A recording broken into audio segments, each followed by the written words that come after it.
Class 12 physics chapter 9 के most important numerical जो है आज कर ले जा रहा हूँ। एक उत्तर लेंस n बराबर 1.5 की वायु में फोकस दूरी 10 सेंटीमीटर है। इसे जल में 4/3 में डुबाने पर फोकस दूरी कितनी होगी। तो पहले हम लिखते हैं यहाँ पर कि क्या क्या हमें दिया है। तो यहाँ पर फोकस दूरी हमें दिया 10 सेंटीमीटर। तो पहले दिया यहाँ पर लिखेंगे दिया है। यहाँ पर हमें क्या क्या दिया है वो पहले हम लिख लेते हैं, उसके बाद में बताते हैं। यहाँ पर हमें जो दिया है उसको लिख लेते हैं। तो यहाँ पर 10 सेंटीमीटर दिया, तो ये फोकस दूरी होती है यह बराबर 10 सेंटीमीटर। यहाँ पर हम इसको लिख लेते हैं।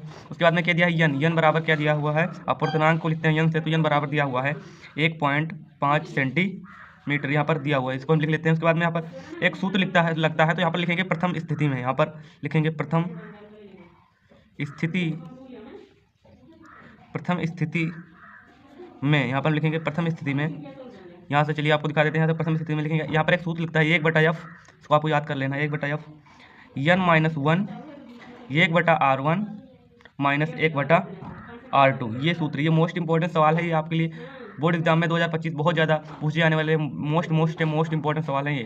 चलिए आपको दिखा देते हैं, इस पर मान रख के। तो 1/f का मान यहाँ पर देख सकते हैं 10 दिया हुआ था, तो यहाँ पर लिख लेंगे 1/10 सेंटीमीटर बराबर यहाँ पर कितना दिया हुआ था हमें 1.5 सेंटीमीटर माइनस एक है, यहाँ पर 1 का मान 1 रख लेंगे। उसके बाद में 1/r1 माइनस 1/r2 इसे लिखा रहेगा। फिर यहाँ से 1/10 बराबर, यहाँ से घटाएंगे तो बच जाएगा 0.5 बराबर 1/r1 माइनस 1/r2। यहाँ से ये होगा। उसके बाद में यहाँ से 1/10 ये आ जाएगा गुणे में, तो यहाँ पर 0.5, यहाँ से पॉइंट हटाएंगे एक बार, यहाँ पर एक 0 लग जाएगा। तो यहाँ से काटेंगे तो 10 एकम 10, तो यहाँ पर आ जाता है 1/r1 माइनस 1/r2 ये है। यहाँ पर आ जाएगा 1/5 बराबर 1/r1 माइनस 1/r2। ये प्रथम स्थिति में होगा, ये प्रथम स्थिति में आंसर आएगा। उसके बाद में लिखेंगे दूसरी या द्वितीय स्थिति में। यहाँ पर हम यहाँ से लिख देते हैं, यहाँ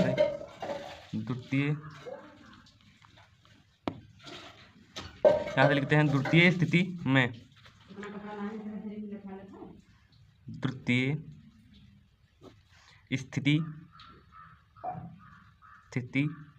द्वितीय स्थिति में क्या होगा, यहाँ पर फिर वही सूत्र लगेगा 1/f बराबर n-1 1/r1 माइनस 1/r2। यही सूत्र लगेगा। फिर से मान रखना। तो इस पर 1/f, यहाँ पर कोई मान नहीं 10 रख दिया, तो यहाँ पर 1/f रहेगा। उसके बाद में यन का मान पहले क्या दिया हुआ था, तो पहले यन का मान दिया हुआ था 4/3। यहाँ पर देख सकते हैं, यहाँ पर 4/3 दिया हुआ था यन का मान। दूसरी यहाँ पर पहले रखा था, यहाँ पर दूसरा मान यहाँ पर n2, यहाँ पर n2 मान लें या n डैश मान लें, तो यहाँ पर दिया हुआ था 4/3। याद रख लेंगे 4/3। फिर यहाँ पर क्या मान दिया हुआ है उसका फिर मान दिया हुआ है 1.5। तो यहाँ पर पहले माइनस 1 है, तो 1 लगा देंगे माइनस, फिर इसको बंद कर देंगे। उसके बाद में फिर 1/5, यहाँ पर 1/5 रख देंगे। फिर 1/r1 माइनस 1/r2 ये हो जाएगा। उसके बाद में इसका सब गुणा करते हैं। तो गुणा करने के बाद यहाँ पर आ जाएगा 1/f बराबर 1/3 गुणे 1/5। तो इसका गुणा करेंगे तो आ जाएगा, यहाँ पर गुणा करके आप देख लीजिएगा, यहाँ पर आ जाएगा बराबर 1/15। तो यहाँ पर 1/f बराबर आ जाएगा यहाँ पर 15। तो इसका तिरछा गुणा करेंगे तो यह कम तो यह बराबर आ जाएगा 15 सेंटीमीटर। यह बराबर आ जाएगा यहाँ पर 15 सेंटीमीटर। ये रहा पहला सवाल। चलिए अब दूसरे सवाल की ओर चलते हैं। यहाँ पर आप देख सकते हैं, यहाँ पर 15 आंसर आते हैं। मोस्ट इंपॉर्टेंट न्यूमेरिकल हैं ये, बोर्ड की दृष्टि से ये मोस्ट इंपॉर्टेंट क्लास 12 के न्यूमेरिकल हैं। चलिए आपको मैं आगे करके दिखा देता हूँ। पर दो उत्तल लेंस जिनमें प्रत्येक की फोकस दूरी 20 सेंटीमीटर है संपर्क में रखे हैं। संयुक्त लेंस की फोकस दूरी याद करनी है। यहाँ पर हमें फोकस दूरी याद करनी है। तो पहले क्या क्या दिया है उसको लिख लेते हैं पहले, इससे आपको आसानी हो जाएगी सवाल लगाने में। तो दिया है, यहाँ पर दिया है क्या क्या दिया उसको लिख लेते हैं। तो यहाँ पर दिया है 20 सेंटीमीटर, दो फोकस दूरी है। तो f1 बराबर f2, दोनों की 20 सेंटीमीटर, यहाँ पर 20 सेंटीमीटर लिख लेते हैं। उसके बाद में यहाँ पर क्षमता याद करनी है। तो क्षमता के लिए एक सूत्र होता है, संयुक्त लेंस, दोनों संयुक्त लेंस में मतलब यानी रखे हैं तो उसके लिए एक सूत्र होता है P1 बराबर से होता है P बराबर, लेकिन तो यहाँ पर 2 है F1 F2, तो यहाँ पर P1 मान लिया हमने। P1 बराबर 100/f होता है, लेकिन तो F1 है तो यहाँ पर F1 मान लेते हैं। तो उसके लिए कुछ नहीं करना, बस यहाँ पर लिखा देंगे, कुछ नहीं करना है आपको। यहाँ पर 100/f का मान जो है f का मान रख देंगे, f का मान 20, तो यहाँ पर आ जाएगा 20×5 100। तो यहाँ पर आ जाएगा +5 डायोप्टर ये आ जाएगा। उसके बाद में दो लेंस है ना, तो उसके लिए दोनों को निकालेंगे। यहाँ पर लिख देंगे दूसरी स्थिति में तथा लिख देते हैं, तथा यहाँ पर लिख देते हैं। तो तथा लिखने के बाद यहाँ पर आप देख सकते हैं हम फिर वही सूत्र लगाएंगे। यहाँ पर P2 मान लेते हैं, इस बार P1 लिया था तो इस बार P2 मान लेते हैं। P2 बराबर यहाँ पर हो जाएगा, यहाँ पर फिर 100/, वही 100/, यहाँ पर F1 लिया था अगली बार, तो यहाँ पर F2 ले लेते हैं, तो F2 बराबर हो जाएगा यहाँ पर 100 बटा, फिर यहाँ पे 20 रखेंगे तो यहाँ पर फिर आ जाएगा 5 + 5, लाइट चली गई इसलिए थोड़ी दिक्कत होगी तो आप मैनेज कर लीजिएगा।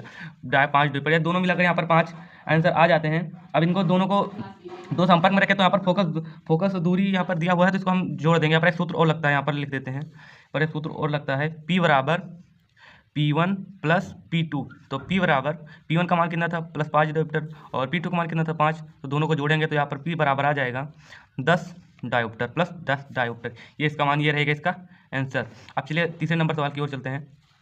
यहाँ पर है +2.50 डायोप्टर तथा -3.75 डायोप्टर क्षमता वाले दो लेंसों को मिलाकर एक संयुक्त लेंस की फोकस दूरी ज्ञात करनी है। दो लेंसों को मिलाकर एक संयुक्त लेंस की फोकस दूरी ज्ञात करनी है। तो पहले हम वहीं पर दिया है वही लिखेंगे, इसमें भी वही स्ट्रेटजी लगाएंगे। यहाँ पर क्या क्या दिया उसको पहले लिख लेंगे। दिया यहाँ पर क्या है, हमें क्या क्या दिया है, यहाँ पर P1 बराबर, यहाँ पर दिया हुआ है P1 बराबर, क्षमता को P से लिखते हैं आपको पता है, तो P1 बराबर लिख लेंगे +2.50 डायोप्टर, P2 बराबर लिख लेंगे 3.75 डायोप्टर, ये लिख लेंगे। उसके बाद में इसमें एक सूत्र लगता है जो इस बार लगाया था, यहाँ पर सूत्र वही सूत्र यहाँ पर लगेगा, P बराबर P1 + P2, यहाँ पर यही सूत्र लगेगा। तो यहाँ पर दोनों को जोड़ देंगे, बस आंसर आ जाएगा। तो यहाँ P1 का मान कितना था, यहाँ पर P1 का मान था +2.50 डायोप्टर + 3.75 डायोप्टर।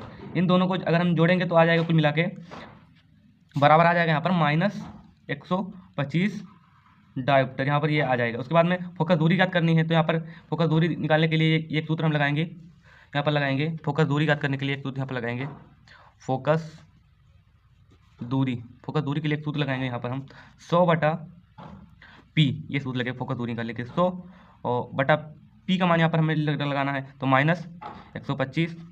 इन दोनों को अगर हम काटेंगे तो आ जाएगा हमारा आंसर 80 - 80 सेंटीमीटर, ये रहेगा इसका